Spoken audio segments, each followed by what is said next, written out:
आम आदमी का वास्ता क्रिमिनल लॉज के साथ रूटीन में नहीं पड़ता है। इनसे वास्ता तभी पड़ता है जब कोई पुलिस वाला आपके घर की डोरबेल बजाता है और पूछताछ के नाम पर थाने चलने के लिए कहता है, ये कहकर कि थोड़ी देर में छोड़ देंगे। कुछ लोग वापस भी नहीं आ पाते हैं, गायब भी हो जाते हैं। दृष्टि आईएएस के एक आर्टिकल के हिसाब से जहां 2018-19 में 136 लोग पुलिस कस्टडी में मारे गए, वहीं 2021-22 में 175 लोग मारे गए। इनमें सबसे ज्यादा गुजरात में मारे गए हैं। हर आदमी का पुलिस स्टेशन का, थाने का अलग अलग एक्सपीरियंस हो सकता है, लेकिन सुखद किसी का नहीं होता। हाल ही में न्यू क्रिमिनल लॉज लाए गए हैं। नाम बदलने की कार्रवाई में एक और अचीवमेंट शामिल। The code of criminal procedure 1973 की जगह दी भारतीय नागरिक सुरक्षा संहिता 2023 को लाया गया है, यह कहकर कि हमने कॉलोनियल कानून का भारतीयकरण कर दिया है। हालांकि सिर्फ नाम को हिंदी में ट्रांसलेशन के अलावा 95% से ज्यादा प्रोविजंस वही पुरानी सीआरपीसी की है। सिर्फ 5-6% ही चेंज है। यह 5-6% मोटा मोटा अंदाजा है। सिर्फ नामकरण ही हिंदी में हुआ है, बाकी अंदर सब अंग्रेजी में ही है। अब क्योंकि 95% से ज्यादा वही पुरानी प्रोविजंस हैं, हम सिर्फ 5-6% के बारे में बात करेंगे, जिसकी वजह से यह कहा जा रहा है कि हमने कॉलोनियल कानून का भारतीयकरण कर दिया है। Honourable home minister Shri Amit Shah ji ने बिल को पार्लियामेंट में पेश करते हुए कहा था कि कानून की आत्मा, शरीर और विचार पूरी तरह से भारतीय है। कांग्रेस ने कॉलोनियल माइंडसेट से देश को चलाया है। हम क्रिमिनल जस्टिस सिस्टम को 19वीं सदी से सीधा 21वीं सदी में छलांग लगवा रहे हैं। दोस्तों, यह कानून बहुत इंपॉर्टेंट है। क्रिमिनल कोर्ट्स इन्हीं लॉ से चलती है। बहुत आराम से पास हो गए पार्लियामेंट में, बिना किसी ऑब्जेक्शन या अपोजिशन के, क्योंकि जिन्होंने अपोज करना था वो तो सस्पेंडेड थे। करीब 143 एमपीज पार्लियामेंट से बाहर थे। एक एमपी 15 लाख वोटर्स को रिप्रेजेंट करता है। मतलब ये कि जब ये कानून पार्लियामेंट में पास किए गए तब 21 करोड़ वोटर्स की रिप्रेजेंटेशन पार्लियामेंट से बाहर थी। आइए देखते हैं कि जो नया दी भारतीय नागरिक सुरक्षा संहिता 2023 कितना भारतीयता के नजदीक है और कितना कॉलोनियल लेगेसी से दूर। कंपैरिजन के लिए हम पुरानी सीआरपीसी को कॉलोनियल कानून कहेंगे, जैसा कि कहा जा रहा है, और जो नया लॉ लाया गया है उसको हम कहेंगे भारतीय संहिता। इस वीडियो में हम सिर्फ जो न्यू सीआरपीसी, जो प्रोसीजरल लॉ है क्रिमिनल कोर्ट्स का, उसके बारे में बात करेंगे। न्यू आईपीसी और न्यू एविडेंस एक्ट के बारे में बात नहीं करेंगे। पॉइंट वाइज बात करते हैं दोस्तों। पॉइंट नंबर 1, कॉलोनियल लॉ में, जो कि पुराना था, किसी ऑफेंस में अरेस्ट होने के बाद पुलिस कस्टडी या पुलिस रिमांड मैक्सिमम 15 दिन का हो सकता था। 15 दिन के बाद अक्यूज को जुडिशियल कस्टडी में भेजा जाना होता था। जुडिशियल कस्टडी मतलब जेल में, उससे पहले पुलिस कस्टडी मतलब पुलिस स्टेशन में। और एक बार जुडिशियल कस्टडी में जाने के बाद दोबारा पुलिस रिमांड नहीं लिया जा सकता था। अब भारतीय संहिता में ये जो 15 दिन का पीरियड था, इसको बढ़ाकर 90 दिन तक का कर दिया गया है। ये 90 दिन तक भी जा सकता है। कॉलोनियल लॉ में लिखा था सेक्शन 167(2)(a) में कि मजिस्ट्रेट 15 दिन से ऊपर की कस्टडी बढ़ा सकता है, लेकिन ये पुलिस कस्टडी नहीं होगी। भारतीय संहिता में जो वर्डिंग थी पुराने वाले में, otherwise then in police custody, को डिलीट कर दिया गया है।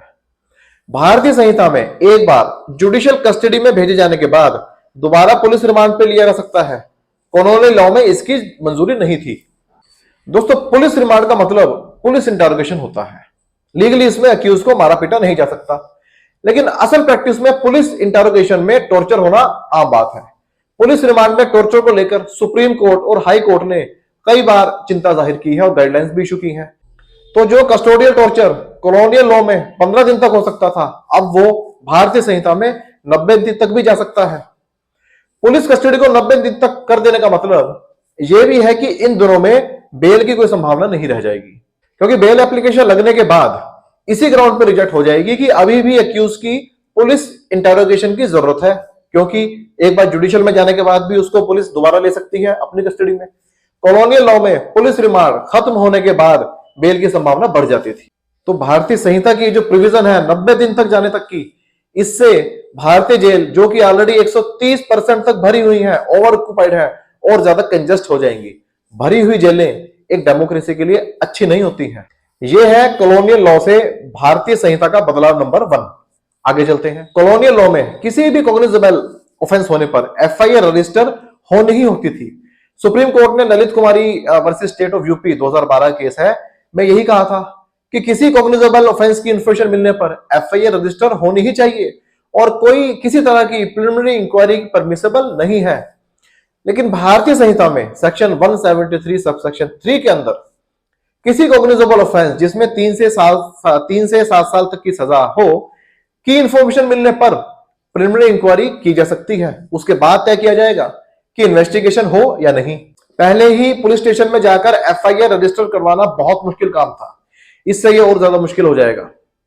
इस पर अगर सामने वाला कोई ताकतवर या इन्फ्लुएंशियल पर्सन हो तो एफआईआर कैसे हो पाएगी, ये आप ही सोचें।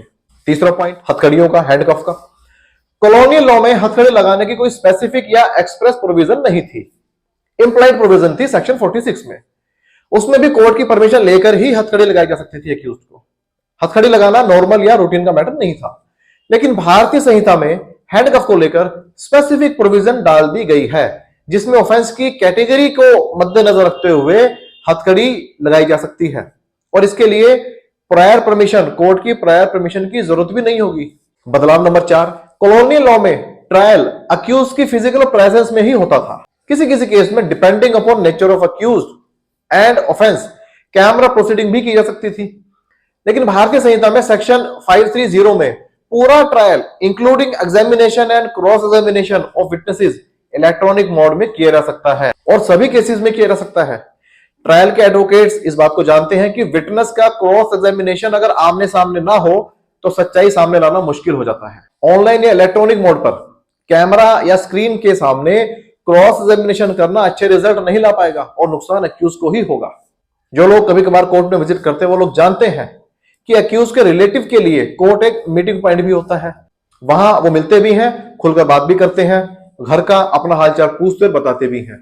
इससे अक्यूज और उसके रिलेटिव्स का जो कनेक्शन है वो जुड़ा रहता है और मनोबल भी बना रहता है। ऑनलाइन मोड से अक्यूज का अपने रिश्तेदारों का मिलना जो कोर्ट में होता था पहले, वो चीज भी खत्म हो जाएगी।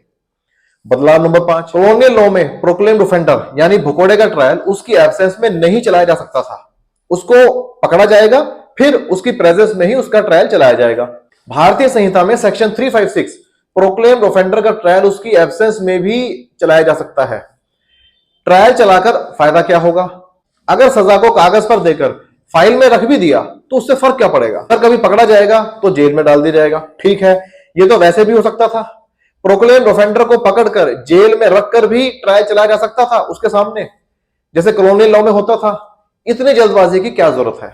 बदलाव नंबर 6, कॉलोनियल लॉ में अगर किसी को ट्रायल के दौरान ही ऑफेंस का हाफ पीरियड जेल में कंप्लीट हो जाए और ट्रायल पूरा ना हो पाए तो बेल मिल जाती थी।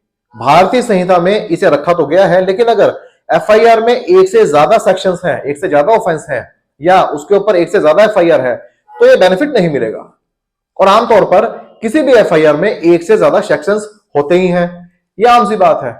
इससे भी जेलें भर जाएंगी जो पहले ही ओवर क्राउडेड है, और भरी हुई जेलें जैसे मैंने पहले बताया है डेमोक्रेसी के लिए अच्छी नहीं होती है। बदलाव नंबर 7, कॉलोनियल लॉ में ड्यूरिंग इन्वेस्टिगेशन विटनेस की जो स्टेटमेंट पुलिस रिकॉर्ड करती थी वो साइन नहीं की जाती थी। इसमें यह मानना था कि विटनेस किसी भी तरह के पुलिस के दबाव या किसी भी इंफ्लुएंस में आकर स्टेटमेंट साइन ना कर दे और ड्यूरिंग ट्रायल कोर्ट में जो सच बात है, जो वो सच कहना चाहता है वो कह दे बिना किसी दबाव के, चाहे वो उसकी पुलिस को दी गई स्टेटमेंट से अलग ही क्यों ना हो। भारतीय संहिता में भी सिग्नेचर की जरूरत तो नहीं रखी गई है, लेकिन स्टेटमेंट की वीडियो रिकॉर्डिंग की जा सकती है। क्रिमिनल केस में कोर्ट में जज के सामने दी गई स्टेटमेंट की ही वैल्यू होती है। पुलिस को दी गई स्टेटमेंट की अगर वीडियो रिकॉर्ड होती है तो विटनेस उससे बंध जाएगा और कोर्ट में कुछ अलग नहीं कह पाएगा। वीडियो रिकॉर्डिंग होने के बाद इससे क्या ही फर्क पड़ता है कि स्टेटमेंट पर विटनेस के साइन है या नहीं। तो ये जो प्रोविजन थी, जिस वजह से प्रोविजन थी कि विटनेस अपना स्टेटमेंट को साइन नहीं करेगा, उस प्रोविजन को, उस नीड को, उस रिक्वायरमेंट को भारतीय संहिता में इग्नोर कर दिया गया। इसमें कुछ और भी ऑब्जेक्शनल प्रोविजंस हो सकते हैं जो प्रैक्टिस में पता लगेंगी, हमारे सामने आएंगी। मेरे हिसाब से भारतीय संहिता में कॉलोनियल लॉ से ज्यादा मिसयूज की संभावना है, जो कि नहीं होनी चाहिए थी। पॉलिटिकल और आइडियोलॉजिकल डिफरेंसेस रखने वालों पर इसका ज्यादा मिसयूज होने की संभावना है। जो 5-6% बदलाव हुआ भी है उसने क्रिमिनल प्रोसीजर को ज्यादा कठोर बना दिया है। मैंने अपनी ऑब्जर्वेशन आपके सामने रख दी है, आप खुद तय कीजिए कि ये कितना भारतीयता के नजदीक है और कितना कॉलोनियल लेगेसी से दूर। वीडियो काम का लगे तो शेयर कीजिए। फिर मिलेंगे दोस्तों, आपका दोस्त एडवोकेट विपिन कुमार। नमस्कार।